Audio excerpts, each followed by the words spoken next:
শিৱসাগৰ পৌৰসভাই আমি 30 জাতীয় জনগোষ্ঠীয় সংগঠনে পৌৰসভাক স্মাৰক দিম 7 দিনৰ ভিতৰত মাৰোৱাৰীৰ প্ৰতি নাম সলনি কৰক আমাৰ শ্বহীদৰ নামত দিব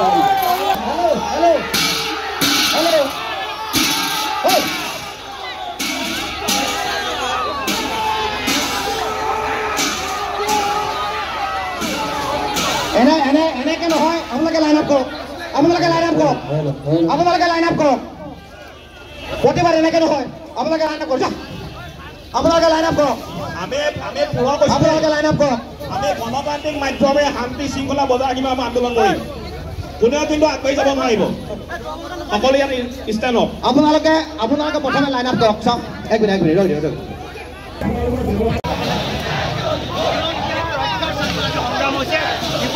খিলঞ্জীয়া অধিকৃত ঠাইত বহিৰাগত বনিয়াই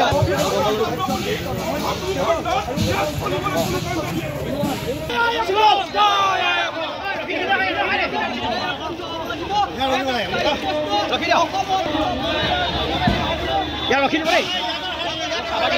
ইয়াত ৰখাই দিব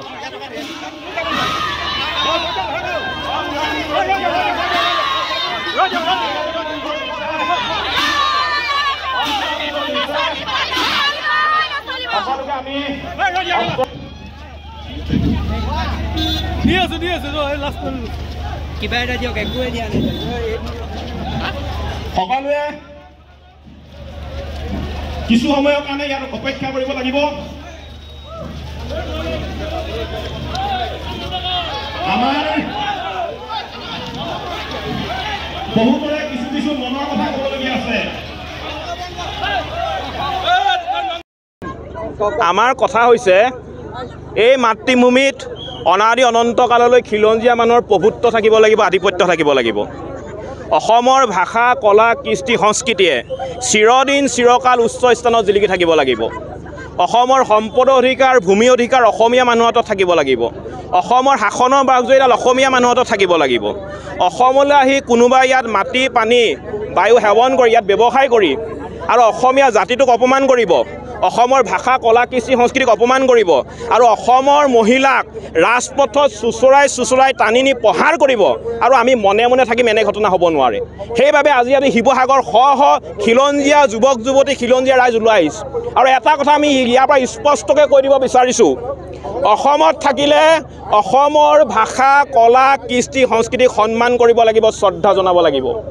যদি অসমত থাকি যদি অসমৰ যুৱক যুৱতীৰ ওপৰত যদি শাৰীৰিকভাৱে আক্ৰমণ কৰিবলৈ হয় মানসিকভাৱে যদি অত্যাচাৰ চলাবলৈ হয় তেনেধৰণৰ অসমীয়া বহিৰাগত বনিয়াক ইতিমধ্যে আমি অসমৰ পৰা খেদি পঠিয়াই আমি সিদ্ধান্ত গ্ৰহণ কৰিছোঁ অসমত থাকিলে শিৱসাগৰত থাকিলে যদি ব্যৱসায় বাণিজ্য কৰিছে তাত আমাক ক'বলগীয়া একো নাই কিন্তু অসমীয়া ভাষাক সন্মান কৰিব লাগিব অসমৰ কলা কৃষ্টি সংস্কৃতিক সন্মান কৰিব লাগিব যদি কেনেবাকৈ অনাগত দিনত আহিবলগীয়া দিনত যদি কেনেবাকৈ আমাৰ অসমৰ যুৱক যুৱতীৰ ওপৰত হাত তুলিবলৈ হয় সঁচা কথা কৈছোঁ তেনে অনা অসমীয়া বহিৰাগত হাত কিন্তু আমি ভাঙি দিম প্ৰয়োজন হ'লে তালি টোপোলা বান্ধি কিন্তু শিৱসাগৰ পৰা অসমৰ পৰা যাবগৈ লাগিব আৰু ইতিমধ্যে আমি যোৱা 16 তাৰিখে যিখন সভা হৈ গৈছে সভাখন আমি কেইবাটাও গুৰুত্বপূৰ্ণ সিদ্ধান্ত গ্ৰহণ কৰিছোঁ আপোনালোকে গম পায় আমাৰ শিৱসাগৰত বিশেষকৈ অসমত যিবিলাক বহিৰাগত বনিয়াই সংগঠন খুলিছিলে আপোনাৰ বেংগলী যুৱ ছাত্ৰ ফেডাৰেশ্যন ভোজপুৰী ছাত্ৰ সন্থা মাৰোৱাৰী মঞ্চ আজিৰ তাৰিখৰ পৰা অসমত কোনো বহিৰাগত বনিয়াই সংগঠন খুলিব নোৱাৰিব কোনো বহিৰাগত বনিয়াই সংগঠন খুলিব নোৱাৰিব বেংগলী যুৱ ছাত্ৰ ফেডাৰেশ্যন ভোজপুৰী ছাত্ৰ সন্থা মাৰোৱাৰী যুৱ মঞ্চ আজিৰ তাৰিখৰ পৰা শিৱসাগৰত অসমত নিষিদ্ধ আমি নিষিদ্ধ বুলি ইতিমধ্যে কৈ গৈছোঁ অসমত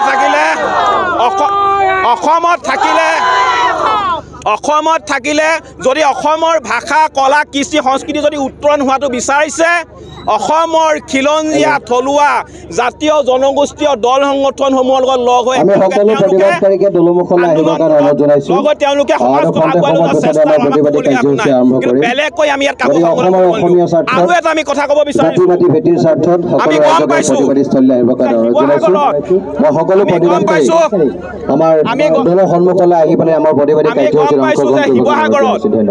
শিৱসাগৰত আমি গম পাইছোঁ কোনোবা মাৰোৱাৰী সন্থাই ইয়াত ষ্টাবলিৰ ওচৰত এজন ল'ৰা আছে কিবা ল'ৰাজনৰ মাক হেৰালে বুলি কৈছে অসমীয়াক খেলিবলৈ নিদিয়ে ভোজপুৰী প্ৰিমিয়াৰ লীগ পাতে আমাৰ অসমীয়াক খেলিবলৈ নিদিয়ে আজি তাৰিখৰ পৰা শিৱসাগৰত Marwari premier league Bhojpuri premier league এইবিলাক নহ'ব শিৱসাগৰত হ'ব শিৱসাগৰ প্ৰিমিয়াৰ লীগ তাত সকলো শিৱসাগৰত বসবাস কৰা অসমত বসবাস কৰা সকলো জাতি বৰ্ণ ধৰ্ম ভাষা নিৰ্বিশেষে সকলো লোকে তাত খেলিবলৈ সুবিধা পাব আৰু এটা কথা কৈছোঁ আজি শিৱসাগৰলৈ বলবম আহিছে আমি ভাল পাইছোঁ ভগৱানক তেওঁলোকে সন্মান কৰিছে ভগৱানক শ্ৰদ্ধা জনাইছে ভক্তি কৰিছে আমি ভাল পাইছোঁ আমি স্বাগতম জনাইছোঁ কিন্তু বলবমৰ নামত ডিঙি গুৰিলৈকে মদ খাই ডিজে লগাই মুন্নি বদনাম হৈ এইবিলাক ভোজপুৰী গান লগাই উদ্ভণ্ডালি কৰিব নোৱাৰিব গতিকে আজি আমি ইতিমধ্যেই শিৱসাগৰ জিলাৰ 30টা জাতীয় জনগোষ্ঠীয় দল সংগঠন শিৱসাগৰবাসী ৰাইজ ঐক্যবদ্ধ হৈছোঁ আৰু এই যি যাত্ৰা এই যাত্ৰা আমি অনাদি অনন্ত কাললৈ জীয়াই থাকিব বুলি আমি আপোনালোকৰ কথা দিলোঁ চাওক শিৱসাগৰত বহিৰাগতৰ গুণ্ডামি নচলিব অসমত বহিৰাগতৰ গুণ্ডামি নচলিব আৰু এই কথাটো ইতিমধ্যে অসমৰ শিৱসাগৰবাসী ৰাইজে ইতিমধ্যে প্ৰতিষ্ঠা কৰিছে আজি স্বতঃস্ফূৰ্তভাৱে শিৱসাগৰবাসী ৰাইজ ওলাই আহিছে মাত্ৰ এটাই কথা ক'বলৈ যে অসমত কেৱল অসমীয়াৰ প্ৰভুত্ব থাকিব লাগিব কোনো বহিৰাগত কোনো বিদেশীৰ অসমত কোনো ধৰণৰ প্ৰভুত্ব থাকিব নোৱাৰিব তেওঁলোকে কোনো ধৰণৰ আচলতে অসমীয়াৰ ওপৰত অত্যাচাৰ চলাব নোৱাৰিব এই কথাটো স্পষ্ট কৰিবলৈ আজি শিৱসাগৰবাসী ৰাইজ ওলাই আহিছে আমি দেখা পাইছোঁ শেহতীয়াকৈ যে বিভিন্ন সময়ত বিভিন্ন ধৰণে অসমীয়া ৰাইজৰ অত্যাচাৰ চলোৱা হৈছে অসমীয়া এগৰাকী নাবালিকা ছোৱালীক ৰাজপথৰ মাজত শ্লীলতা হানি কৰা হৈছে মাৰপিট কৰা হৈছে আৰু তেখেতক সামাজিকভাৱে অপদস্থ কৰা হৈছে আৰু তাৰ পাছত অসমবাসী ৰাইজে মনে মনে বহি নাথাকে বহিৰাগত আগ্ৰাসনৰ বিৰুদ্ধে অসমবাসী ৰাইজে মনে মনে বহি নাথাকে তাৰ আজি প্ৰতিফলন কিন্তু শিৱসাগৰত আমি দেখিবলৈ পাইছোঁ আৰু এটা কথা স্পষ্ট কৰি কওঁ আজিৰ তাৰিখৰ পৰা শিৱসাগৰৰ পৰা আৰম্ভ হোৱা যি আন্দোলন শিৱসাগৰৰ পৰা আৰম্ভ হোৱা যি প্ৰতিবাদৰ বীজ সমগ্ৰ অসমতে সুপৰি ইয়াৰ যি ধাৰণা ইয়াৰ যি চেতনা এই সকলো বিয়পি পৰিব বুলি স্পষ্ট কৰিছে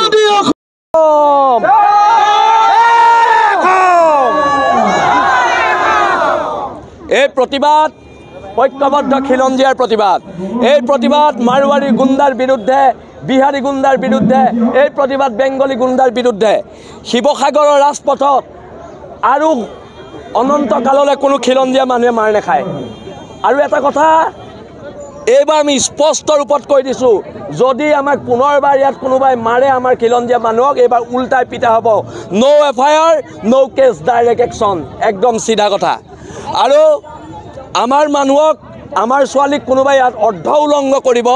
আৰু আমি ঘৰত সোমাই বহি থাকিম নহ'ব এইটো কাম আমি আছোঁ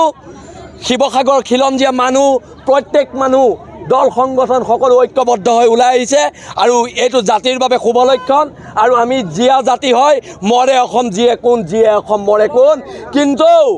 তলপৰি আৰু জীয়াই থকা নহ'ব হ'ব পাৰোঁ দুখীয়া আমি তহঁতৰ গোলাম নহয় আঁঠুকাৰী অধিকাৰ খোজা আমাৰ নিয়ম নহয় এইবাৰ চিধা পিটন দিয়া হ'ব যদি আৰু আমাৰ গাত হাত তুলিবলৈ হয় একদম স্পষ্ট কথা ধন্যবাদ জয় আই অসম আপোনালোকে বুধেশ্বৰ গগৈক যে হত্যা কৰিলে সেই হত্যাকাৰীজনক আজিলৈকে আপোনালোকে ধৰিব নোৱাৰিলে আৰু ইয়াত এটা বেৰিকেড লগাই বীৰত্ব দেখুৱাব আহিছে কি কথা এইবিলাক যদি জেললৈ পঠিয়াই মোক পঠিয়াই দিয়ক কিন্তু খিলঞ্জীয়া মানুহে শিৱসাগৰ ৰাজপথত খোজকাঢ়িবলৈ ওলাই আহিছোঁ অধিকাৰৰ কাৰণে ওলাই আহিছোঁ আপোনালোকে যে আপোনালোকৰ চৰকাৰৰ মুৰব্বীবিলাকে খুব টুইট কৰে এই যে জিমি দাসক যে মাৰিলে তেতিয়া যে আমি টুইটটো নেদেখিলোঁ কেলে সেই ভিডিঅ'টো আমি টুইটটো নেদেখিলোঁ টুইট নেটিত কিবা এটা কৰি থাকে আপোনালোকৰ মুৰব্বীজনে এইটো আমি নেদেখিলোঁ এতিয়া কথাবিলাক হৈছে আমি সিদ্ধান্ত ল'লোঁ আমি মাৰ খাই জীয়াই নাথাকোঁ আমি মাৰ খাই জীয়াই আৰু আজি ইয়াত শিৱসাগৰ জনগণে এটা সিদ্ধান্ত লওক কিহৰ শিৱসাগৰ পৌৰসভাই আমি 30 জাতীয় জনগোষ্ঠীয় সংগঠনে পৌৰসভাক স্মাৰক দিম 7 দিনৰ ভিতৰত মাৰোৱাৰীৰ প্ৰতি নাম সলনি কৰক আমাৰ শ্বহীদৰ নামত দিব যদি এলাহাবাদৰ নাম প্ৰয়াগৰাজ হ'ব পাৰে মাৰোৱাৰীৰ প্ৰতি নামো আমাৰ শ্বহীদৰ নামত হ'ব পাৰিব হয়নে নহয় আজিৰ পৰা এখন সংগ্ৰাম এই সংগ্ৰামখন আঁঠু কাঢ়ি কাণত ধৰি জীয়াই থকাৰ সংগ্ৰাম নহয়। সেইকাৰণে আমি কওঁ হ'ব পাৰোঁ আমি দুখীয়া, আমি তহঁতৰ গোলাম নহয়। আঁঠু কাঢ়ি অধিকাৰ খোজা আমাৰ নিয়ম নহয়, নিয়ম নহয় আৰু নিয়ম নহয়। সহ্য বীৰ্যৰে মহিয়ান জাতি, তৰিলে দেশ মৰিলে স্বৰ্গ। আকৌ কৈ দিছো অসম পুলিচক, তৰিলে দেশ মৰিলে স্বৰ্গ। এইবিলাক আৰু নহ'ব। বহুত হ'ল গুণ্ডামি, বহুত গুণ্ডামি হ'ল। 17 চনৰ পৰা মাৰ খাই আহিছো, 17 চনৰ পৰা আমাৰ মানুহ মাৰি আহিছে আৰু 17 চনৰ পৰা এইবাৰ আমি নোলোৱাহেঁতেন আজিও এইকেইটা জেলত নাযায়। আমি ৰাজপথত নোহোৱাহেঁতেন শিৱসাগৰ থানাত OC টেবুলত বহি লাল চাহ চিংৰা খাই জামিন দি দিলেহেঁতেন, হয় নে নহয়? ফেচবুক লাইভ কৰি জাতীয় সংগঠনৰ ল'ৰা এটাক মাৰিলে। মৰাৰ পিছত প্ৰতিবাদ হ'ল। প্ৰতিবাদ হোৱাৰ পিছত সেই মাৰোৱাৰী মানুহজনক শিৱসাগৰ তেতিয়া OC কোন আছিলে মই পাহৰিলোঁ, OCয়ে লাল চাহ আৰু চিংৰা খাই জামিন দি দিলে। সিহঁতৰ কাৰণে জামিনটো বৰ সৰু বস্তু, লাল চাহ আৰু চিংৰা, আৰু আমাৰ কাৰণে 3 মাহ জেল। সিহঁতৰ কাৰণে জামিনটো লাল চাহ চিংৰা, আমাৰ কাৰণে জামিনটো 3 মাহ জেল। আপোনালোকৰ আইনখন ক'ত যায়গে? মাৰোৱাৰীকেইটা দেখিলে ক'ত যায় আইনখন আপোনালোকৰ? আমাৰ চব আমি স্বাভিমানেৰে জেলত থাকো, কিন্তু মই আজি আপোনালোকক কৈ দিছো, আজি প্ৰশাসনক কৈ দিছো, স্বাভিমানে আমি জেলত থাকো, কিন্তু থাৰ্ড ক্লাছ মাৰোৱাৰী এটা ভৰিত নধৰো। না তাৰ পৰা পইচা খাওঁ, না তাৰ লগত কিবা ব্যৱসায়িক সম্পৰ্ক আছে, একো নাই। স্বাভিমানেৰে জেলত থাকিবলৈ আমি গৰ্ব কৰোঁ। আৰু যদি আপোনালোকে, মই এতিয়াও কৈছো, এই মানুহখিনিক যদি সুৰক্ষা দিবলৈ আপোনালোকে বিচাৰে, সেইটো আপোনালোকে ঐতিহাসিক ভুল কৰিব, সেইটো ভুল নকৰিব। আজি ইয়াত থলগিৰি মানুহ ওলাই আহিছে, আজি ইয়াত হিন্দু মুছলমান ওলাই অহা নাই, থলগিৰি মানুহ ওলাই আহিছে। আৰু এই থলগিৰি মানুহৰ স্বাভিমানক আপোনালোকে শ্ৰদ্ধা কৰক, শ্ৰদ্ধা কৰিব লাগিব। শিৱসাগৰ পুলিচ প্ৰশাসনে শ্ৰদ্ধা কৰিব লাগিব, কাৰণ আজি ইয়াৰ SP খিলঞ্জীয়া মানুহ,